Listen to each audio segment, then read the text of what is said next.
क्योंकि ये डर का माहौल जो बनाया हुआ है ना, उससे डर कहाँ कहाँ तक घुसा हुआ है, इसमें मुझे कहने में शक की कोई गुंजाइश नहीं है। लोग सच्ची बात कहते भी डरते हैं। हम ये बात खुलेआम कह रहे हैं कि चुनाव आयोग मोदी जी के साथ मिलकर बेईमानी, घपला, घोटाला कर रहा है और इसके हमने सबूत जुटाए हैं। चुनाव आयोग के बड़े बड़े अधिकारी बेईमानी कर रहे हैं, जानबूझ के कर रहे हैं, और मोदी जी और बीजेपी और आरएसएस के साथ मिल के कर रहे हैं ताकि उनके 400 पार का जो दावा है उसको पूरा कर सकें। और आज इस जजमेंट की हम को मानना तो पड़ेगा, लेकिन इसकी इज्जत नहीं कर सकते हम। भारत देश की जनता इस जजमेंट की इज्जत नहीं कर सकती। मानने के लिए हम बाध्य हैं क्योंकि ये सुप्रीम कोर्ट की जजमेंट है, लेकिन हम इसकी इज्जत बिल्कुल नहीं कर सकते। हम इसको क्रिटिसाइज करते हैं, इसकी निंदा करते हैं। इस जजमेंट की हम इसकी इज्जत नहीं कर सकते, मानने के लिए हम बाध्य हैं।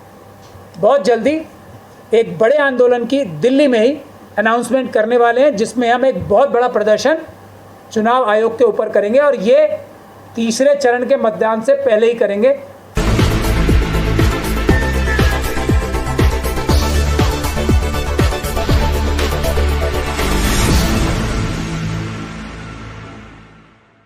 पत्रकारों का शुक्रिया कि आप लोग शॉर्ट नोटिस पे हर बार आते हो, आज भी आए हो। आज का जो मुद्दा बहुत अहम है, चुनावी मशीनें और जो उसके प्रिंटर्स हैं, उसके बारे में एक आंदोलन चला। 5 जनवरी को मिशन सेव कॉन्स्टिट्यूशन ने शुरू किया। 50 मशीनों का चैलेंज इलेक्शन कमीशन के सामने रखा, लेकिन इलेक्शन कमीशन ने वो मशीनें, क्योंकि इलेक्शन कमीशन को अच्छे से पता है कि इनमें धांधली है, बेईमानी है, बेईमानी की जाती है और बेईमानी मोदी जी को और आरएसएस और बीजेपी को जिताने के लिए की जाती है, इसलिए वो चैलेंज स्वीकार नहीं किया। बड़ा आंदोलन चला था, लेकिन पॉलिटिकल पार्टीज़ ने हमारा साथ जितना देना चाहिए था उतना नहीं दिया। सड़कों पे पॉलिटिकल पार्टीज़ नहीं आई और इस बीच चुनाव डिक्लेयर हो गए, घोषित हो गए। और चुनाव घोषित होने से कुछ ही दिन पहले एक चुनाव आयुक्त ने इस्तीफ़ा भी दे दिया, क्योंकि शायद उनकी जो कॉन्शियस है उन्हें अलाउ नहीं कर रही होगी देश की जनता से, भारत देश से, भारत के संविधान से इतना बड़ा धोखा करने का कि ये चुनावी मशीनों से चुनाव वो करा पाते। उसके बाद मोदी जी ने और अमित शाह जी ने मिलके सुप्रीम कोर्ट की गाइडलाइंस के खिलाफ जाके 2 अपने पसंदीदा चुनाव आयुक्त नियुक्त कर दिए और उसके बाद जो चुनावी प्रक्रिया शुरू हुई है उसमें तरह तरह की सबूत निकल के आ रहे हैं। लेकिन उस समय क्योंकि ये ईवीएम का चुनावी मशीनों का आंदोलन जो है कहीं कमज़ोर पड़ गया, चुनाव की शोरगुल में कहीं धीमा पड़ गया, तो क्या हमारे सामने मिशन सेव कॉन्स्टिट्यूशन के सामने सवाल आया कि क्या ये आंदोलन अब हम अपने हाथों से निकलने दें, और क्या देश की जनता ने जो हमारी जिम्मेदारी लगाई थी कि किसी भी हालत में किसी भी कीमत पे पेपर बैलेट से ही चुनाव होने चाहिए, जो ये मशीनें हैं ये ना तो किसी जनता में किसी को समझ में आती हैं और ना ही उनके ऊपर भरोसा है, क्योंकि इसमें धांधली ही धांधली है, चोरी ही चोरी है और इसमें उनके वोटों से सरकार नहीं चुनेगी बल्कि चोरी के वोटों से, धांधली के वोटों से सरकारें चुनी जाएंगी। तो क्या वो लड़ाई हम छोड़ देते? ऐसा नहीं था, ऐसा नहीं हुआ। अभी हम लोगों ने, मैंने नेशनल कन्वीनर होने की पोजीशन पे होने की वजह से मिशन सेव कॉन्स्टिट्यूशन के रामपुर से निर्दलीय चुनाव लड़ा। निर्दलीय चुनाव लड़ने की भी वजह ये थी कि ये इल्ज़ाम हम पे ना लगे कि आपकी पार्टी हार चुकी है चुनाव, आप तो उस पार्टी से आते हो जो चुनाव हारी हुई है, इसलिए अब आप चुनावी मशीनों पे शक जाहिर कर रहे हो, हारी हुई पार्टी होने की वजह से। निर्दलीय चुनाव लड़ा गया और हमने शुरू से लेकर आखिर तक वो सारे सबूत इकट्ठे किए जो चुनाव आयोग कभी नहीं देता था, और वो लेने की स्थिति में भी कोई नहीं होता था। पॉलिटिकल पार्टीज़ को भी चुनाव आयोग ने मशीनें छूने तो क्या देखने भर के लिए भी नहीं दी। तो इन हालात में एक ही जगह ऐसी हो सकती थी जहां चुनाव की ये मशीनें, ये धोखाधड़ी करने की जो मशीनें हैं, ये हमारे हाथ में आ सकती थी। और हम ये देख सकते हैं कि इसमें धोखाधड़ी किस प्रकार से की जा रही है और उसके सबूत इकट्ठे कर सकते थे। तो रामपुर का चुनाव इस वजह से बहुत महत्वपूर्ण था। वहाँ दूसरी वजह यह भी थी कि पुलिस प्रशासन जितना जुल्म और ज्यादती उत्तर प्रदेश में करता है शेड्यूल कास्ट और मुस्लिम कम्युनिटी के साथ, उसको भी क्या नियंत्रण किया जा सकता है। तो दोनों चीज़ों में हम बहुत बड़े लेवल पे सफलता प्राप्त की। जो ये चुनावी मशीनें हैं उसके खिलाफ एकदम पुख्ता सबूत पहली बार किसी ने इकट्ठे किए हैं और चुनाव आयोग को हमने हर स्टेज पर कंप्लेंट की कि ये देखिए ये धांधली हो रही है, ये धोखाधड़ी हो रही है, ये चोरी कर रहे हैं आपके ऑफिसर, कुछ रोकिए इनको। लेकिन जैसा हमारा शक था, ऊपर तक के जो बड़े बड़े अधिकारी हैं, चुनाव आयुक्त भी जो हैं, वो इस फ्रॉड करने में मशीनों द्वारा शामिल थे, इसलिए कोई एक्शन नहीं लिया।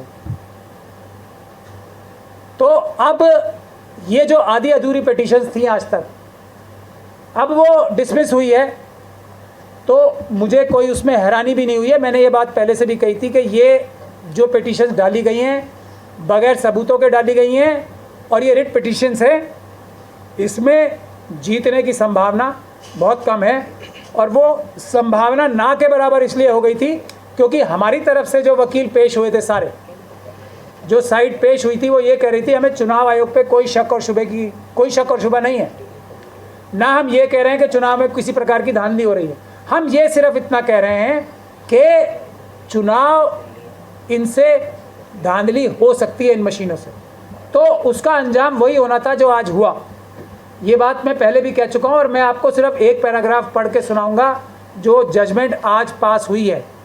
तो इसलिए ये जो पिटीशंस थी ये जीतने के लिए तो लड़ी नहीं जा रही थी, ऐसा मुझे अब शक और शुबा हो रहा है, सिर्फ किसी और वजह से लड़ी जा रही होंगी और वही अंजाम हुआ।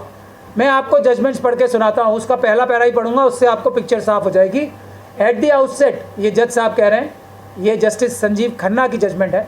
Eight the outset we take on record the counsel for petitioners in unison have stated that the petitioners do not attribute any motive or malice to the Election Commission of India। यानी कि सारे जो वकील पेश हुए थे petitioners की तरफ से, हम पिटिशनर्स नहीं थे अभी, हम सिर्फ इंटरवीनर थे, मैं, सभी पिटिशनर्स के वकीलों ने एक आवाज़ होके, एकजुट होके ये कहा है कि हमें इलेक्शन कमीशन के ऊपर कोई शक नहीं है और हम कोई इनके ऊपर दुर्भावना रखने का इल्ज़ाम भी नहीं लगा रहे।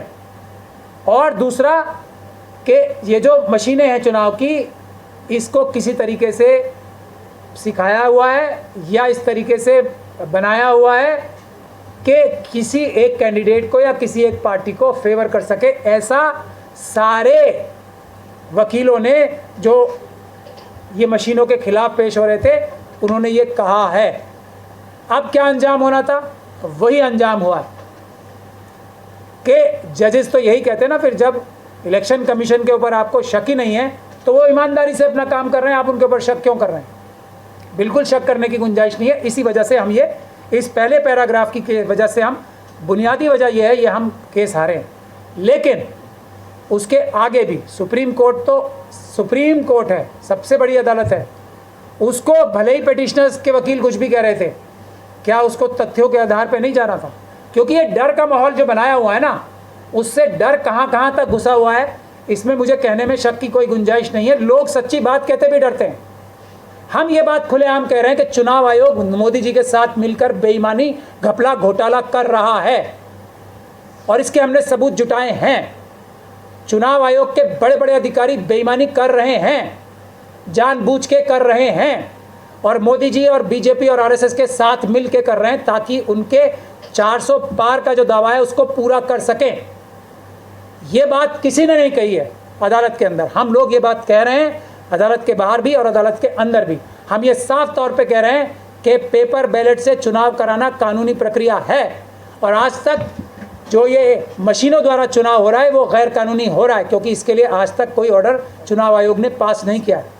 ऐसी बात किसी ने नहीं कही है, तो अंजाम यही होना था। लेकिन सुप्रीम कोर्ट की क्या जिम्मेदारी थी, और आज इस जजमेंट की हम को मानना तो पड़ेगा, लेकिन इसकी इज्जत नहीं कर सकते हम। भारत देश की जनता इस जजमेंट की इज्जत नहीं कर सकती। मानने के लिए हम बाध्य हैं क्योंकि ये सुप्रीम कोर्ट की जजमेंट है, लेकिन हम इसकी इज्जत बिल्कुल नहीं कर सकते। हम इसको क्रिटिसाइज करते हैं, इसकी निंदा करते हैं इस जजमेंट की। हम इसकी इज्जत नहीं कर सकते, मानने के लिए हम बाध्य हैं। इस जजमेंट की सबसे बड़ी 2-3 पॉइंट्स पे मैं आपको क्रिटिसिज्म करके बताऊंगा।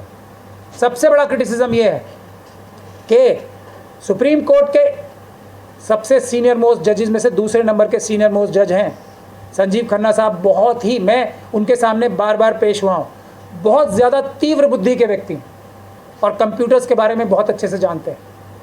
ये मेरा उनके साथ पर्सनल एक्सपीरियंस है, उनको देखकर अदालतों में। वो और दीपांकर दत्ता साहब को भी आप लोगों ने देखा होगा, कितने अच्छे, कितने समझदार, कितने ज़हीन व्यक्ति हैं वो। और सुप्रीम कोर्ट के जज हैं तो उनके पास इतनी ज़्यादा नॉलेज होती है, क्योंकि वो हाई कोर्ट से लेके ऊपर तक आने में इतनी ज़्यादा नॉलेज हो जाती है कि एक आम आदमी से हज़ारों गुना ज़्यादा नॉलेज एक जज को होती है। उसके बाद जो सामने से वकील दोनों तरफ से पेश हो रहे थे, वो भी एक से बढ़कर एक विद्वान वकील पेश हुए। उन्होंने कई घंटे तक जज साहब को समझाया, दोनों जज साहबों को 2 दिन तक समझाया, उससे पहले भी बहुत सारी हियरिंग्स में समझाया। लेकिन इतने विद्वान, आउटस्टैंडिंग इंटेलिजेंट, आउटस्टैंडिंगली इंटेलिजेंट जजेस को फिर भी क्लैरिफिकेशन की ज़रूरत पड़ी। उन्होंने एक स्पेशल डेट लगाई कि हम इसमें और सफाई चाहते हैं, अभी हमें समझ में नहीं आया। कितनी महत्वपूर्ण बात मैं कह रहा हूँ। और उसके बाद सुबह हियरिंग हुई क्लैरिफिकेशन की।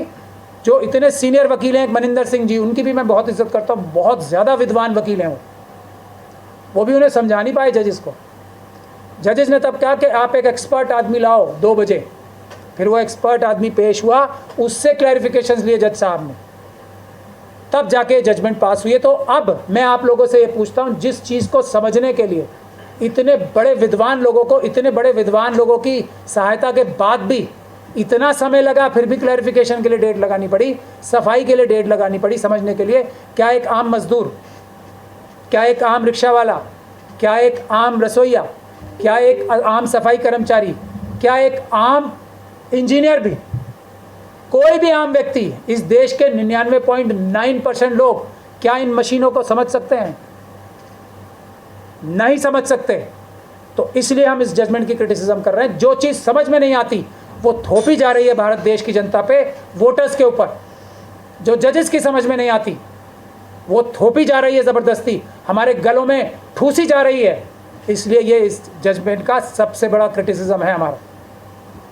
और दूसरा क्रिटिसिज्म ये है कि जिस चीज़ की वजह से ये हमारे जो मशीनों के वकील थे उनकी आर्गुमेंट्स नहीं सुनी गई, उसी को बुनियाद बना के आपने पेपर बैलेट के खिलाफ एक पैराग्राफ लिख दिया, पैराग्राफ 62। उसका भी हम क्रिटिसिज्म करते हैं, क्योंकि कोई सबूत तो थे ही नहीं। रिट पिटीशन सबूतों के आधार पे नहीं, अनएडमिटेड, जो बिल्कुल दोनों तरफ से जो चीज़ें मानी जाती हैं ना, अनडिस्प्यूटेड फैक्ट्स पे रिट पिटीशंस होती हैं। और उसमें चुनाव आयोग की ज़्यादा सुनी जाती है, क्योंकि वो एक कॉन्स्टिट्यूशनल बॉडी है। तो हम इसलिए भी क्रिटिसिज्म करते हैं कि ये जजमेंट जो दी गई है सबूतों के अभाव में दी गई है। अभी दूसरी पिटीशंस लगेंगी सबूतों के साथ, उस पर सुप्रीम कोर्ट को उसका इंतज़ार करना चाहिए था, या सबूत इकट्ठे कराने चाहिए थे।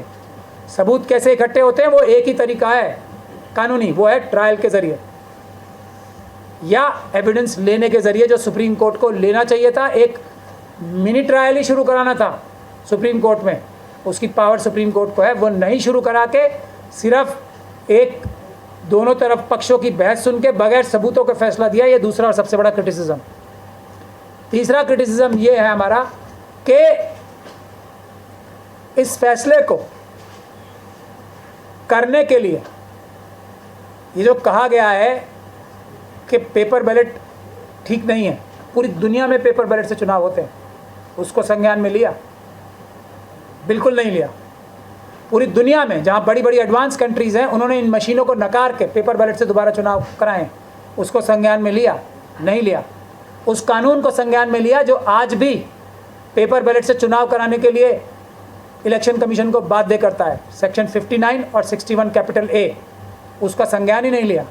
तो ये जजमेंट, उसके बाद ये जजमेंट एक सब्जेक्टिव जजमेंट है। इसमें मैं आपको पैराग्राफ भी दर्शकों को, आपको क्योंकि पढ़ने में आसानी रहेगी, सुप्रीम कोर्ट ने ये कहा है कि ये जजमेंट, ये मशीनें इसलिए ठीक हैं कि इसमें प्रोसीजरल सेफगार्ड्स हैं। पूरा 16 से लेकर 42 पैराग्राफ तक जो ये मशीन है उसके प्रोसीजरल सेफगार्ड्स के बारे में जिक्र किया गया है। दूसरे 43 से लेकर 56 तक चेक्स और प्रोटोकॉल्स हैं जो पोलिंग ऑफिसर्स जो होते हैं, पोल ऑफिसर्स, वो उसको ठीक से इम्प्लीमेंट कराते हैं। और उसके बाद 57 से लेकर 66 पैराग्राफ तक ये हैं कि डाटा जो है इन मशीनों का, उसका जिक्र किया गया है। ये सब एक ट्रायल का विषय होना चाहिए था, ये सब इसका विषय होना चाहिए था कि ये मैनुअल्स जो हैं ये फॉलो किए जा रहे हैं या नहीं किए जा रहे हैं। चुनाव जिन लोगों ने लड़ा था उनकी पिटीशंस मंगा के देखनी चाहिए थी कि क्या ये प्रोसीजर्स फॉलो किए जा रहे हैं या नहीं किए जा रहे हैं। जैसा हमने रामपुर में इकट्ठे किए हैं, एक भी प्रोसीजर जो मैनुअल में लिखा है, एक भी कानून में जो प्रावधान लिखा है, वो ऐसा नहीं था जो इम्प्लीमेंट किया गया, बल्कि एक भी प्रावधान कानून का ऐसा नहीं था जिसकी धज्जियां इलेक्शन कमीशन के ऑफिसर्स ने ना उड़ाई हो, जानबूझ के ना तोड़ा हो, ताकि धांधली की जा सके। ये सबूत हम एक जगह से लेके आए हैं और वहाँ के ऑफिसर्स ये हमसे कह रहे थे इलेक्शन कमीशन के, ये चुनाव सबसे अच्छा हो रहा है क्योंकि प्राचा जी आप यहाँ आए हुए हैं और आपने इतनी सारी चिट्ठियाँ हमें लिखी हैं, और किसी जगह भी पूरे भारतवर्ष में इतना अच्छा चुनाव, इतना मजबूती के साथ चुनाव नहीं हो सकता।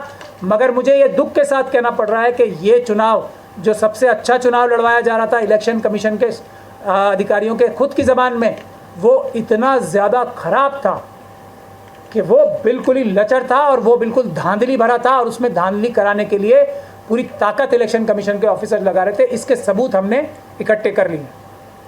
तो आप अंदाज़ा लगा सकते हैं जहाँ पे इतनी देखभाल से चुनाव नहीं होता होगा, वहाँ पे क्या गोरख धंधा होता होगा, किस लेवल की धांधली होती होगी ये 400 पार कराने का दावा पूरा करने के लिए इलेक्शन कमीशन के ऑफिसर्स द्वारा।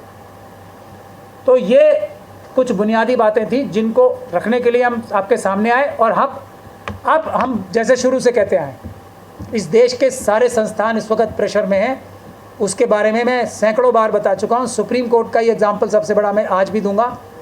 इलेक्शन कमीशन भी सुप्रीम कोर्ट के बराबर ताकत वाला एक संस्थान नहीं है। CBI, ED, इसके बारे में तो कहना ही क्या है। सुप्रीम कोर्ट के 4 सिटिंग जजेस प्रेस कॉन्फ्रेंस करके जनता से गुहार लगा चुके हैं, आओ हमारी मदद करो कि हमारे ऊपर दबाव है 2018 में। तो इस देश में अगर कोई न्याय लेना है, संविधान बचाना है, देश बचाना है, तो 80% लड़ाई सड़कों पे होगी, पीसफुल प्रोटेस्ट द्वारा। इस देश की जनता को पीसफुल प्रोटेस्ट करने सड़क पे उतरना पड़ेगा। और 20% कार्रवाई होगी अदालतों में पिटीशंस लगा के। इन दोनों का मिश्रण जो होगा ना, वही देश बचा सकता है, वही संविधान बचा सकता है, वही लोकतंत्र बचा सकता है। वरना ये 400 पार का जो मशीनों द्वारा दावा किया जा रहा है इस देश को बर्बाद करने के लिए चाइना और पाकिस्तान की मदद से, और एक रिपोर्ट आई है माइक्रोसॉफ्ट की भी, चाइना ने अपनी आर्मी बिठा रखी है भारत का इलेक्शन हैक करने के लिए।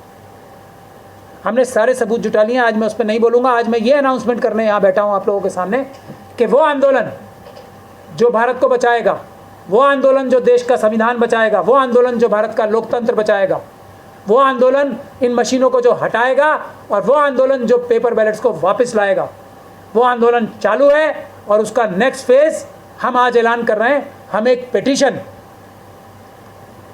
एक लेटर साइन करा रहे हैं, और ये हम सबूतों की तरह भी यूज़ करेंगे सुप्रीम कोर्ट और दूसरी अदालतों में कि इस देश की जनता जो है बिल्कुल भी इलेक्शन पेपर बैलेट से चाहती है, EVM की मशीनों द्वारा चाहती नहीं है।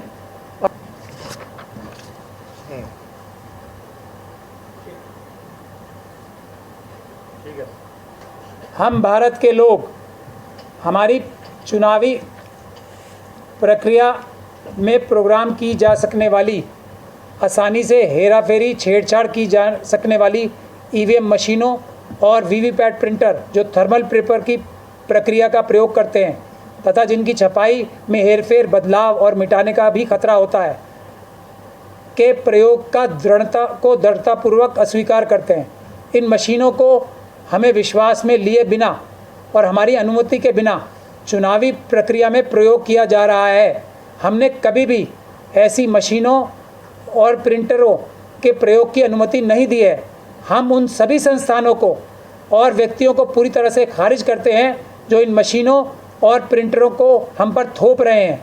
दुनिया भर के अन्य सभी लोकतांत्रिक समाजों की तरह हम भी केवल ऐसी मतदान प्रक्रिया पर भरोसा करते हैं जिसमें हम अपना मत को हम अपने मत को स्पर्श कर सकें, अमिट स्याही के साथ भौतिक रूप में दर्ज करा सकें, ताकि यह सुनिश्चित हो सके कि हमारे हर अलग व स्पष्ट वोट का मतदान के समय भौतिक परीक्षण हो सके और गिनती के समय निर्वाचन अधिकारियों द्वारा उस उम्मीदवार के प्रतिनिधियों की उपस्थिति में जिसके लिए हमने अपना वोट डाला है की पुष्टि हो सके। ऐसे वोट इस प्रकार से ग्राह्य रूप में होने चाहिए जिनकी सुरक्षा मतदान के समय से लेकर गिनती के समय तक और उसके बाद भी बिना किसी यांत्रिक या इलेक्ट्रॉनिक हस्तक्षेप के सीधी मानवीय रूप संसाधनों द्वारा सुनिश्चित की जा सके। हमने बार बार देखा है कि चुनावी प्रक्रिया में शामिल अधिकारी ईवीएम और वीवीपैट प्रिंटर की प्रकृति और कार्यप्रणाली से पूरी तरीके से भिज्ञ यानी कि जानकार नहीं है उसके, और अधिकारी ना तो मशीनों को संभालने में प्रशिक्षित होते हैं, ना ही पूर्णतः दक्ष होते हैं।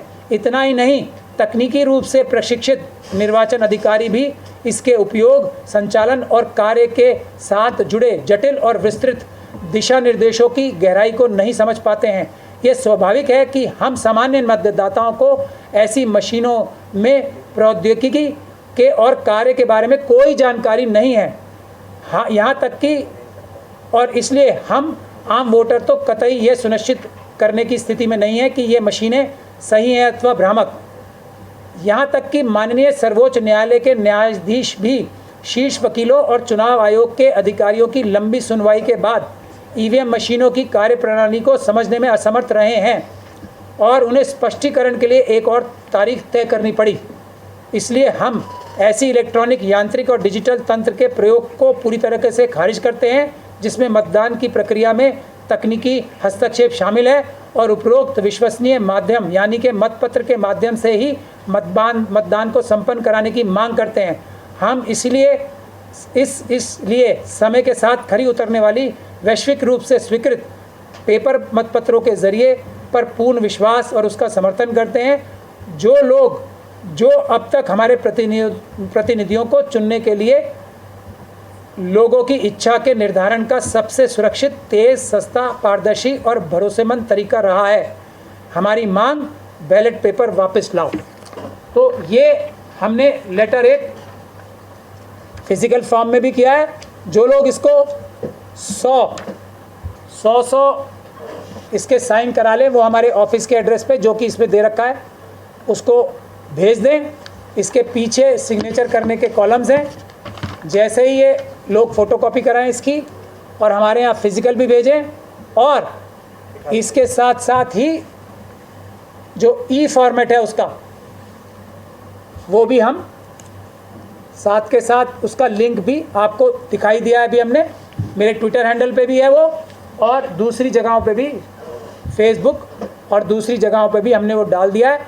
तो अब हम ये आंदोलन की शुरुआत दोबारा से कर रहे हैं। इसके बाद ही हम बहुत जल्दी एक बड़े आंदोलन की दिल्ली में ही अनाउंसमेंट करने वाले हैं, जिसमें हम एक बहुत बड़ा प्रदर्शन चुनाव आयोग के ऊपर करेंगे और ये तीसरे चरण के मतदान से पहले ही करेंगे। 1-2 दिन में ही उसकी तैयारी करके आपको बता दिया जाएगा। बहुत बहुत शुक्रिया, आप सब लोगों ने पेशेंटली मुझे सुना।